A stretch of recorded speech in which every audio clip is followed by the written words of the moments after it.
Welcome. My name is Anitha Beberg, and I'm your host for today's Taking Back Our Economy podcast, made by the Community Exchange Alliance.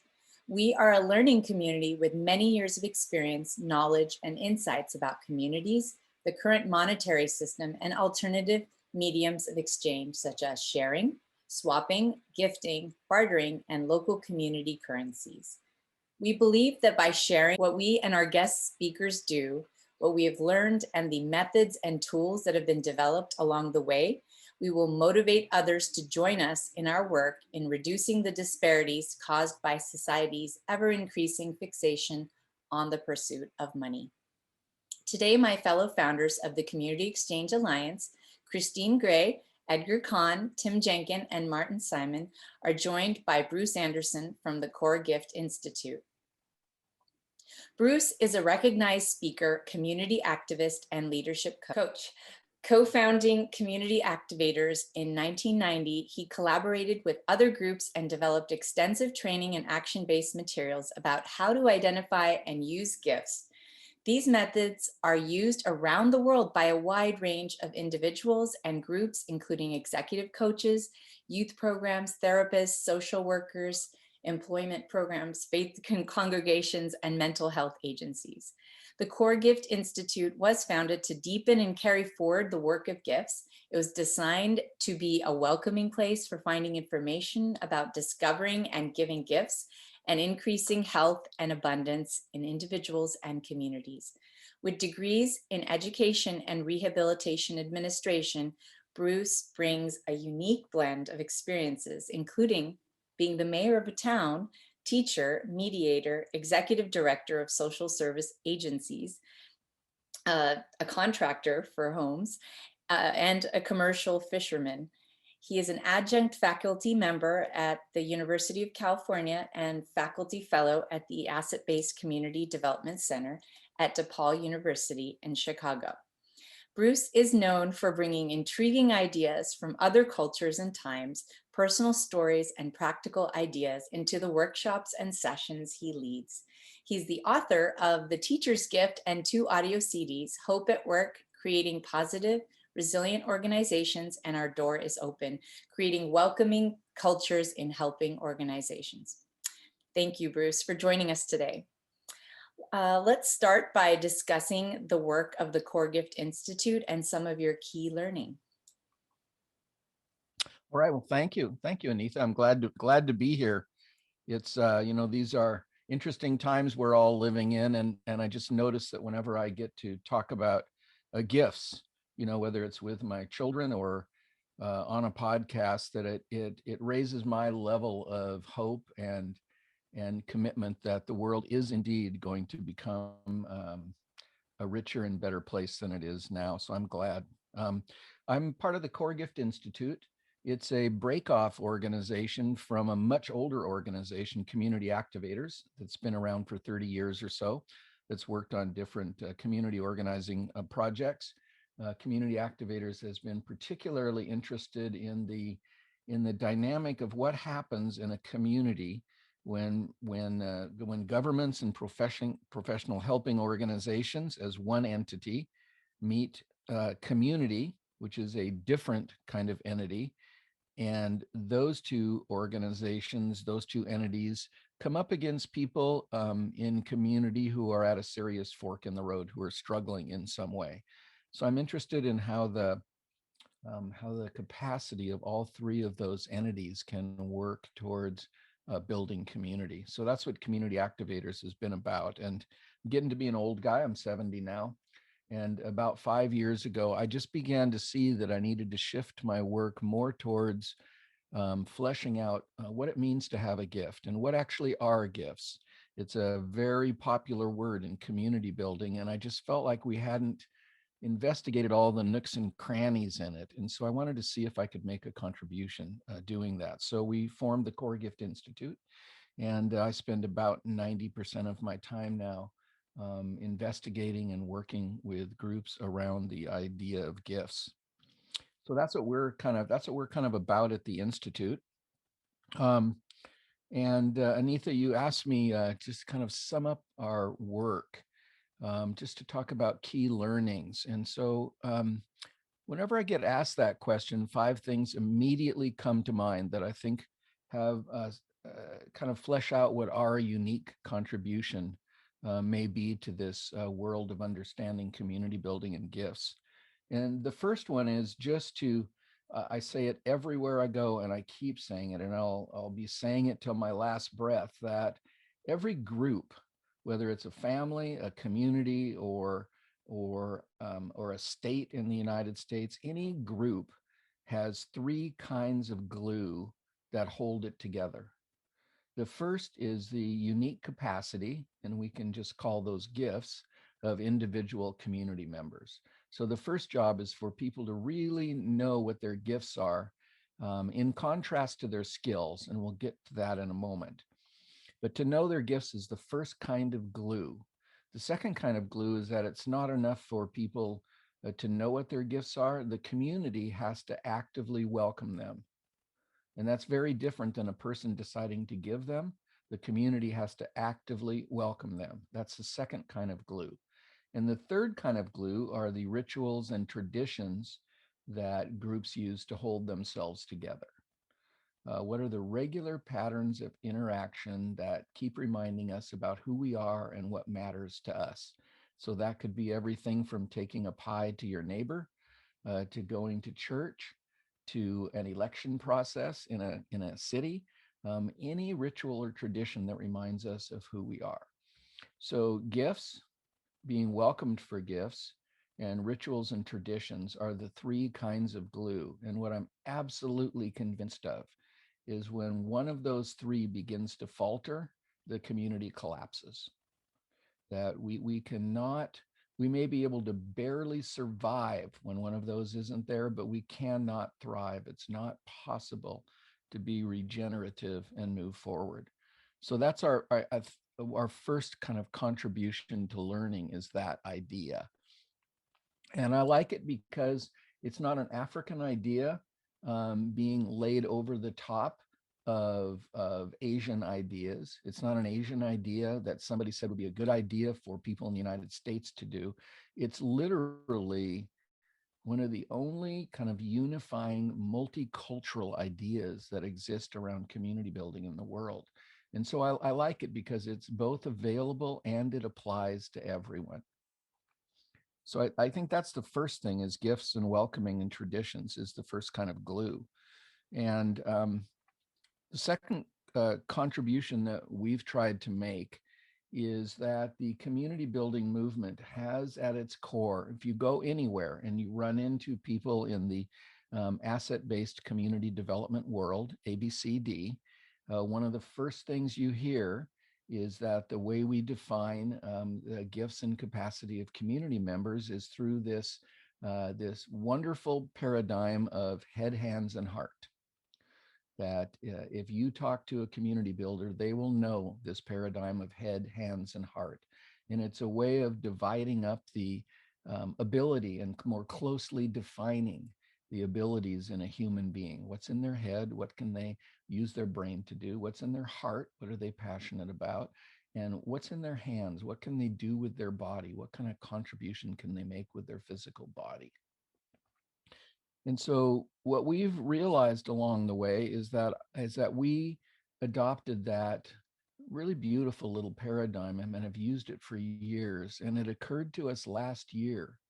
And it occurred to us because of the shootings of Black people in the United States, as one example, and just the trouble around the world, that the head, hands, and heart model is not a multicultural model. It comes out of the Industrial Revolution. And if we want to create equity and justice, we have to use a method to identify the capacity in people that is multicultural. And so what we believe is that the head, hands, and heart model leaves out probably the 2 most important distinguishing cultural features in human capacity. And the first one is wisdom. Every culture represented by every person on this call, go back in your history, and there is a long cultural tradition of mentoring and eldering. There is a long wisdom tradition, and the head, hands, and heart model does not include that. And the second feature to make it multicultural is that all cultures that we're aware of believed that out of difficult experiences come gifts in each one of us. This isn't making lemonade out of lemons. It's saying if you've been in a tough spot in your life, it's likely you got better at something. And if you can name what that is you got better at, that becomes a very strong and powerful attribute of your makeup as a human being. And you have a desire to give that attribute to others because it was so helpful to you. And the head, hands, and heart model, very, it's unfortunate, it leaves out the idea about how human suffering builds community. Every person on this call has been in a struggle or two or three or 100 in your life. And knowing how you got increased capacity is a very compelling feature of who you are as a person. And you want to give that because it was so helpful to you. And so we're trying to expand the global ABCD model of head, hands, and heart to include both wisdom and suffering. We have suffering can feel like a dark word. So another word for that is passages, difficult experience, difficult passages in your life. So we have a 5-part model now: head, hands, heart, and wisdom, and passages. And we feel like that really encapsulates all of who a human is and brings us to a more holistic model that can apply to all cultures around the world and gets us more directly engaged with all the efforts in the world towards equity and inclusion now. I was intrigued by the passages thing. Yeah. When I think about it, in at least the culture I grew up in an Indian culture, we had to endure. That was the, Right. I mean, the translated, it was endurance. That's it's suffering, but we must endure or overcome it. That's just part of life. So yes. Yeah. So, and that's a good thing. You don't want to give up because you're in it. But so let me ask you, Anitha. So just this is how powerful and how much at our fingertips and how we're not using this capacity. So I want you to think of some story in your life. We all have hundreds of them where you encountered a little bit of difficulty. I'm not going to ask you what it was, but just think of a story in your life where you encountered some difficulty that you successfully navigated. When you've got that story in your brain and in your heart, tell me.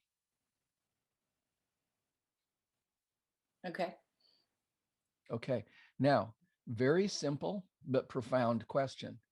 In one sentence, I want you to tell me either what you care about more now or what you can actually do better as a result of going through that story in your life.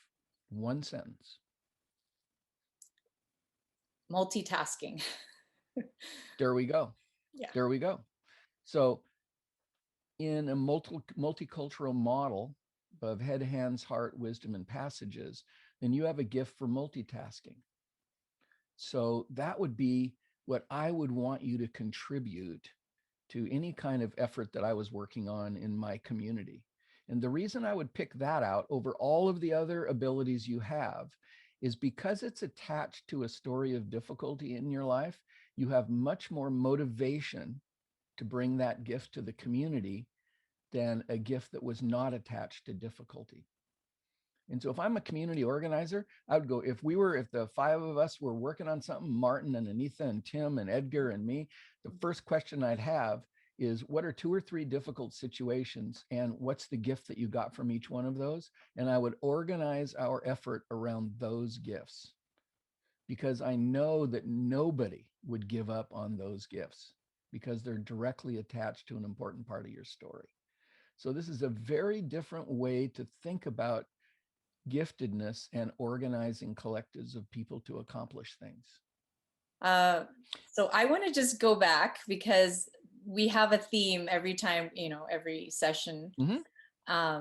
And today we wanted to, it's understanding and reaching our true value as members of our communities. So given the opportunity, everyone has gifts to share with their community. Who am I? What's my role in society? How do I contribute to my community? Mm-hmm. Uh, for far too long, I've personal experience with this, is when you're working, you associate everything with, yourself is almost like everything is associated with that job.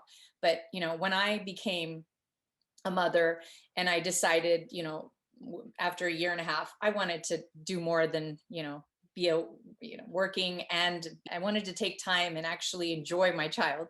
But then I felt like, my worth just went away. I was no longer earning any money, and so along with my confidence and everything. It's just like I felt like I was no longer a useful member, which is ridiculous because I was raising a child. so Mm-hmm. so how do Mm-hmm. we, the question is, how do we redefine our usefulness other than by our identities as professionals or money makers or the job we do? Well, the idea that you're talking about of identifying yourself primarily as a moneymaker is an idea that's about 100 years old in the world, and everywhere else in the world previous to that. It would be unthinkable to define you in that limited kind of way. And the primary reason, the primary thing that's happened is, this shift from production, and a shift towards production and consumption as the definition of what an economy is. But that idea is really new in the world, really new in the world. The word economy comes out of the Greek root for oikos, which actually means household management. So the original meaning of economy was management of a household, getting things done, organizing and getting things done. And over the years, economy, the definition of economy, became primarily focused on the production and consumption of goods. That's how we describe an economy now. And so we have to go back to this idea that economy is not production and consumption. Economy is really managing a household, whether that's a family or a community or an entire city. How are we going to manage our household to get things done? And that naturally goes back to what each person is going to bring, which naturally goes back to gifts. And so the loss, the original loss as we shifted to that new definition of economy came because if I work at an auto plant, my boss doesn't care what my gifts are. All that person cares about is whether I can pick up the drill and put in a screw to fasten the headlight in order so the next person can fasten the headlight ring around that bulb that I've just fastened. My boss doesn't care what the purpose of my life is or what my gifts are. It's unnecessary for production and consumption. So we have to turn back to this idea of gifts. But to do that, Anitha, the very first thing is you have to decide whether you believe that people are on a path in their life, because that's really the multicultural belief from all of our ancestries, is that Martin came into the world and there is this general path that he's supposed to be on, which is better than just wandering through life doing what feels good. And so the idea of gifts really was originally attached onto this idea that Martin had a core gift, that there was one significant contribution, a path that he was on in his life. And it was woven through his relationships, his raising of kids, his work in a workplace, his contribution to community. So I think until we reclaim this idea that our gifts serve a main path in our life, we're not going to get back. We're still going to be trapped in the idea of production and consumption. And this idea of a path is a spiritual idea. It's a cultural idea. It's part of every group I've ever investigated. This idea that you do what feels good or what makes you the most money or what makes you the happiest, it is really a new idea in the world. And so the possibility in reclaiming gifts, I think, has the possibility of taking us back to a new definition of economy, number one. and helping people like you and me, Anitha, sit down and ask ourselves, is there a path I'm supposed to be on in my life? And work in that path. Doesn't mean your life's going to be easier or better, or you're going to make more money. But knowing your path means you're getting to the place in life that you want to get to in your life, and it's a slow walk, and you get up every day and keep at it. And that's the multicultural belief, really. And we've gotten so far away from that I know when I was raised, gifts were only described in two contexts. One, they were reserved for people like Einstein and Beethoven, and the gifted students were the students who weren't the students with disabilities. The gifted students were the students who were better than all of us other kids in the school in some subject. And the disabled kids, kids with disabilities, and the gifted kids were at opposite ends of the hallway. And that's just a larger vision of how we've set up our culture in the United States. Yeah, I actually do advocate for differently abled people, and I hate the word disabled because we're all disabled in many ways. You know, if I had to be asked to I think that's golf, important. I would be terrible at it. But yeah, we're all differently abled, and it is important that, you know, we acknowledge that, you know, we also have something that we can give to society. And I guess that's my calling, and or what you call path. So let's open this up to the rest of our panel. Edgar, would you like to comment on that? Yeah, first let me signal a note of affirmation of what you're saying, Bruce. Just that's a premise that what you've given us is a gift, and an affirmation of the larger capacities we all have. But I find myself wondering how one deals in your context with what I'll call structural injustice, the disparities that none of us should tolerate as human beings on the planet, that are unacceptable, and how one takes what you've got and how one relates either what you're doing or other pieces of your thinking to that to disparities that we should not accept. I really only have one kind of essential contribution to that question you've asked, Edgar, and is that the idea of gifts multiculturally has embedded within it that no gift is better than another gift. So the more we switch to the idea of giftedness, the less we get away from competition, and the less we get away from I'm better than you. And so all of the injustice that's happening in the world is a result of competition and equity and this idea of privilege. And you can't exist in the world believing in gifts and tout your privilege at the same time. That those are two things that are in direct opposition to each other. And so I always try and bring gifts into the conversation. So of course there's things to do in the legal system, in the court system, in laws, but in a local community, really acting out of the place that everyone has gifts and everyone's gifts are needed and everyone's gifts are absolutely equal, I think has to be the foundational thing that we're working on.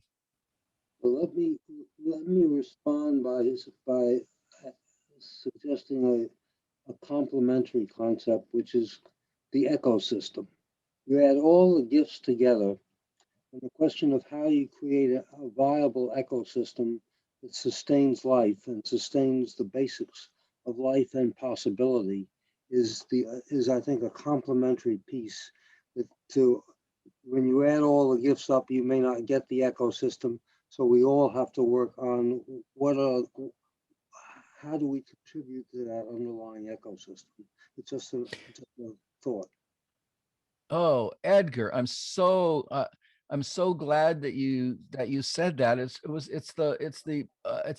the final contribution I wanted to be sure and make to this conversation. Anitha, if you could put that that one thing on the screen that says gifts and thriving. And we've been working with different people around the world to think about the natural order of things and to get the idea of gifts embedded in ecosystems. And so this is just a simple example of what we've done on the screen.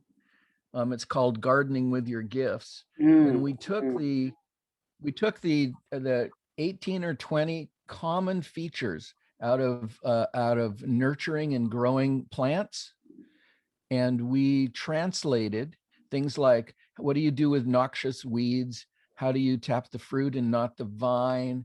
How do you graft for variety? All those fundamental things about growing plants. And we translated those into reflection questions about how you're giving your gifts in the world.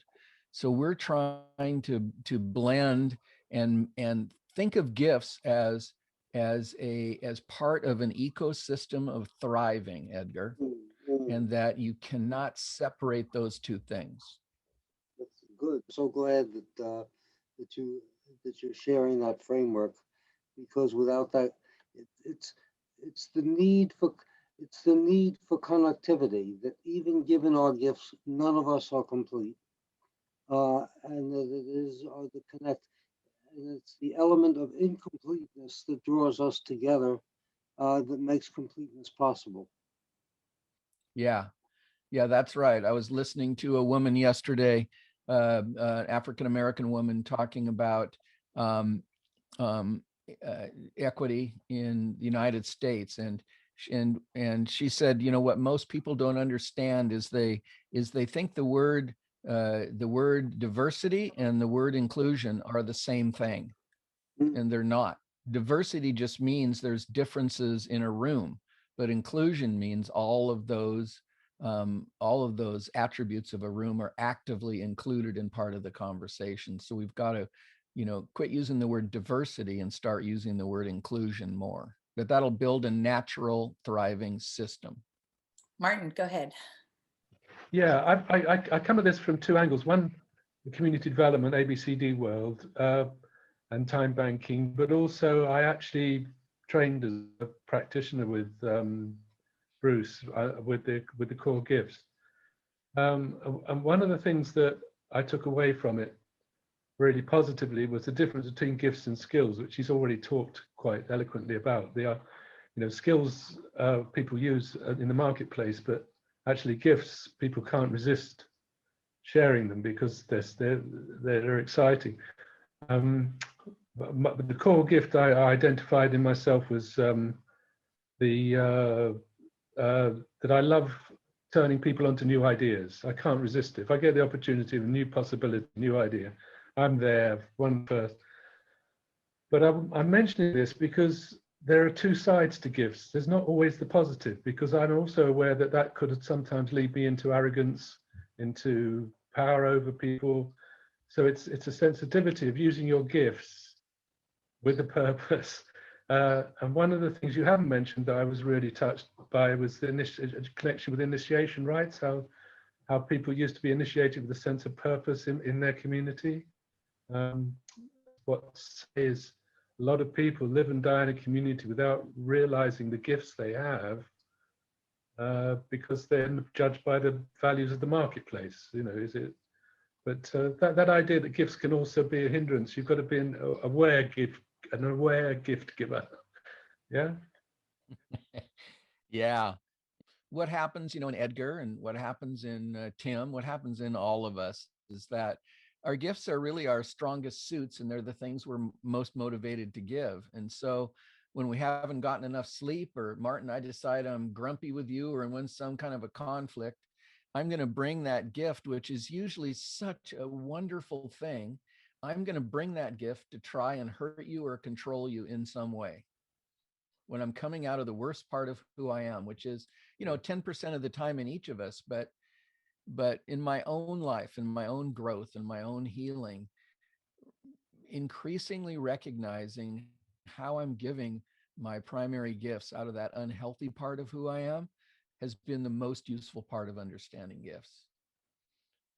Just the, it's Yeah. kept me out of Naming so the much gift. trouble in my life as I've gotten older. Yeah, yeah. No, I agree.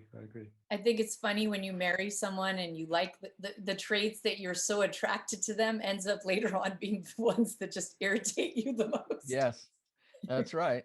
Yeah. That's that old saying about coupling, you find the people that are designed perfectly for your own healing. Yeah, in the exchange system, we often talk about gifts as well, and it comes in two different contexts.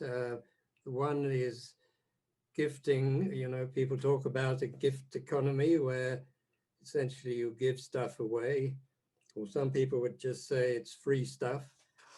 And if there are many things to gift, then you give something, and then in time you'll find something that someone else is giving.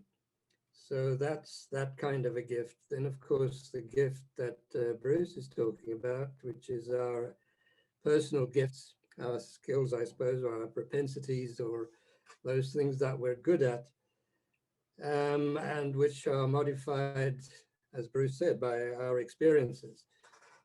And our, the main gifts that we have, personally speaking, arise out of our histories. And I can talk for myself. I was, lived in exile, and I was imprisoned and all the rest of it for fighting against apartheid. And that had a profound effect on my entire life. So I'm sort of carrying on the struggle in a different way.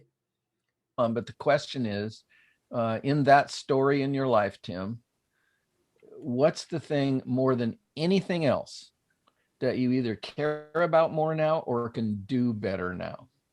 It would be one thing. That's the very precise question. Yeah. Well, I suppose it's the belief in freedom and not being controlled by others, and being locked up. I suppose that's the most obvious one, where you're locked up and you want to free yourself in the physical sense, but it's also the idea of someone else not deciding your life. And when I look at how we are controlled by the money system, and I realize that this is, well, it's a control system and it's an extraction system, and we're trying to build something where people are free, and they're free of exploitation and free of control, and can determine their own lives by deciding who and how they exchange with others. And so that's sort of overall general idea of freedom and running our own lives and sovereignty and so on is what drives me, I guess. That's the bottom of it all. Yeah. So that's a beautiful phrase that you spit out right in the middle of that people have the freedom to decide who and how they're going to exchange with each other. Mm. Beautiful little nugget right in the middle of those 6 or 8 sentences that you described. Yeah. There's the gift right there, Tim. It's beautiful. Beautiful. And you can carry that into all parts of your life. You can. Yeah. Yeah. Thank you. Thank you for taking the time to think through that and say that. And this comes into play when people are joining up. Many people say, well, I have nothing to contribute. And most people, or many people, just say, well, I'm pretty useless. I only do what I've been trained to do. I'm an accountant, or I'm an attorney, or something like that. Or I'm a front office worker, and I just receive patients, and then I record their, their appointments and things like that. And nobody wants that kind of a skill. I can't offer that, it's just what I do. That's my job description. I just go to work every day and I fit into this box, and someone has told me what to do and I do it. And I can't really call that a gift. And otherwise, I don't do anything else. I come home and I watch television, I cook the meal, or I look after my kids, and I don't really have any skills or gifts. When you start probing deeper and you ask people, what do you love doing? And then all kinds of things do come out. People suddenly discover that they do have hidden skills or gifts that they didn't even think about or think of them as gifts, because they just thought, well, maybe I can play the piano and I just luckily am musically inclined, but it's not really a gift because nobody wants what I do. But when you press them a bit further, they realize that it is a gift, and it only becomes a gift when you can provide it to others. So it's not just a skill that you have that you're good at yourself, or you paint or you take photographs and you stick them up on your own walls and no one ever benefits from it. So gift is, yeah, sort of what you just give without expecting any reward. And then also your own propensities or proclivities or whatever word you want to use. Well, yeah. I'd have two comments. I think it's really hard if I asked you, Tim, we do this to kind of demonstrate to people the importance of helping somebody think through what their gifts are. If I just gave you a blank sheet of paper and a pen and said, Tim, write down 20 things you're good at.